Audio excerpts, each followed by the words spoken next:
ಯುವ ನಿಧಿ ಯೋಜನೆಯ ಮತ್ತೊಂದು ಅಪ್ಡೇಟ್ಗೆ ಎಲ್ಲರಿಗೂ ಸ್ವಾಗತ. ನಾನು ನಿಮ್ಮ ಪ್ರೀತಿಯ ಶಿವು. ಇವತ್ತಿನ ಒಂದು ವಿಡಿಯೋದಲ್ಲಿ ಯುವ ನಿಧಿ ಯೋಜನೆಯ ಪೆಂಡಿಂಗ್ ಅಮೌಂಟ್ಗೆ ಸಂಬಂಧಪಟ್ಟಂತೆ ಇದೀಗ ಒಂದು ಮಹತ್ವದ ಮಾಹಿತಿ ಆದರೆ ಬಂದಿದೆ.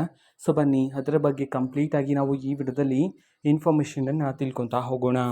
ಸೊ ವಿಡಿಯೋವನ್ನು ಸ್ಟಾರ್ಟ್ ಮಾಡ್ತೀನಿ. ಅದಕ್ಕಿಂತ ಮೊದಲು ನೀವಿನ್ನೂ ನಮ್ಮ ಚಾನೆಲ್ಗೆ ಸಬ್ಸ್ಕ್ರೈಬ್ ಮಾಡದೇ ಇದ್ರೆ ಈ ಕೂಡಲೇ ಚಾನೆಲ್ಗೆ ಸಬ್ಸ್ಕ್ರೈಬ್ ಮಾಡ್ಕೊಳ್ಳಿ ಮತ್ತು ಲೈಕ್ ಮಾಡಿ.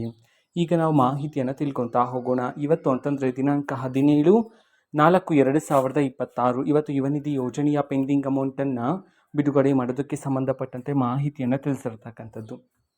ಎಷ್ಟು ತಿಂಗಳ ಯುವ ನಿಧಿ ಯೋಜನೆಯ ಹಣವನ್ನು ಇವತ್ತು ಒಟ್ಟಿಗೆ ಬಿಡುಗಡೆ ಮಾಡಲಾಗ್ತದೆ. ಯಾವ ಯಾವ ಜಿಲ್ಲೆಗಳಲ್ಲಿನ ವಿದ್ಯಾರ್ಥಿಗಳ ಖಾತೆಗಾದರೆ ಇವತ್ತು ಯುವ ನಿಧಿ ಯೋಜನೆಯ ಪೆಂಡಿಂಗ್ ಅಮೌಂಟನ್ನು ಬಿಡುಗಡೆ ಮಾಡಲಾಗ್ತದೆ. ಈ ಮಾಹಿತಿಯನ್ನು ತಿಳ್ಕೊಳ್ಳೋದಾದ್ರೆ ನಿಮಗೆ 2 ತಿಂಗಳ ಯುವ ನಿಧಿ ಯೋಜನೆಯ ಹಣ ಬಂದಿಲ್ಲ ಅಂತಂದರೆ ಇವತ್ತು ಒಟ್ಟಿಗೆ 6,000 ರೂಪಾಯಿ ಹಣವನ್ನು ಬಿಡುಗಡೆ ಮಾಡೋದಕ್ಕೆ ಸಂಬಂಧಪಟ್ಟಂತೆ ಮಾಹಿತಿಯನ್ನು ತಿಳಿಸಿರ್ತಕ್ಕಂಥದ್ದು. ಜೊತೆಗೆ ಕರ್ನಾಟಕದಲ್ಲಿರ್ತಕ್ಕಂತಹ 12 ಜಿಲ್ಲೆಗಳಲ್ಲಿನ ವಿದ್ಯಾರ್ಥಿಗಳ ಖಾತೆಗಾದರೆ ಇವತ್ತು ಯುವ ನಿಧಿ ಯೋಜನೆಯ ಪೆಂಡಿಂಗ್ ಅಮೌಂಟನ್ನು ಬಿಡುಗಡೆ ಮಾಡೋದಕ್ಕೆ ಸಂಬಂಧಪಟ್ಟಂತೆ ಮಾಹಿತಿಯನ್ನು ತಿಳಿಸಿರ್ತಕ್ಕಂಥದ್ದು. ಈಗ ನಾವು 12 ಜಿಲ್ಲೆಗಳ ಹೆಸರನ್ನು ತಿಳ್ಕೊತಾ ಹೋಗೋಣ.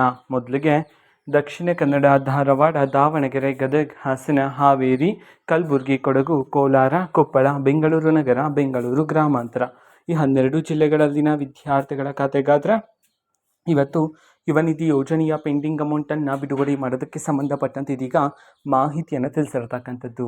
ಓಕೆನಾ. ಇದು ಇವತ್ತಿನ ಒಂದು ವಿಡಿಯೋ. ಇದೇ ರೀತಿ ಇನ್ನೂ ಹಲವಾರು ಯೋಜನೆಗಳಿಗೆ ಸಂಬಂಧಪಟ್ಟಂತೆ ಮಾಹಿತಿ ಬಂದ ನಂತರದಷ್ಟು ಬೇಗ ನಾನು ನಿಮಗೆ ಇನ್ಫಾರ್ಮೇಷನನ್ನು ತಿಳಿಸ್ತೀನಿ. ಅದಕ್ಕೋಸ್ಕರ ಆ ಚಾನೆಲ್ಗೆ ಸಬ್ಸ್ಕ್ರೈಬ್ ಮಾಡ್ಕೊಳ್ಳಿ. ಮತ್ತು ಈಗ ನಾವು ಫೇಸ್ಬುಕ್ಕಲ್ಲೂ ಸಹ ಈಗ ವಿಡಿಯೋಸ್ಗಳನ್ನು ಅಪ್ಲೋಡ್ ಮಾಡ್ತಿದ್ದೀವಿ. ಫೇಸ್ಬುಕ್ ಚಾನಲ್ ಲಿಂಕನ್ನು ಡಿಸ್ಕ್ರಿಪ್ಷನ್ ಬಾಕ್ಸಲ್ಲಿ ಕೊಟ್ಟಿರ್ತಾನೆ, ಕ್ಲಿಕ್ ಮಾಡಿಬಿಟ್ಟು ಫಾಲೋ ಮಾಡಿ. ಓಕೆನಾ. Thank you, bye.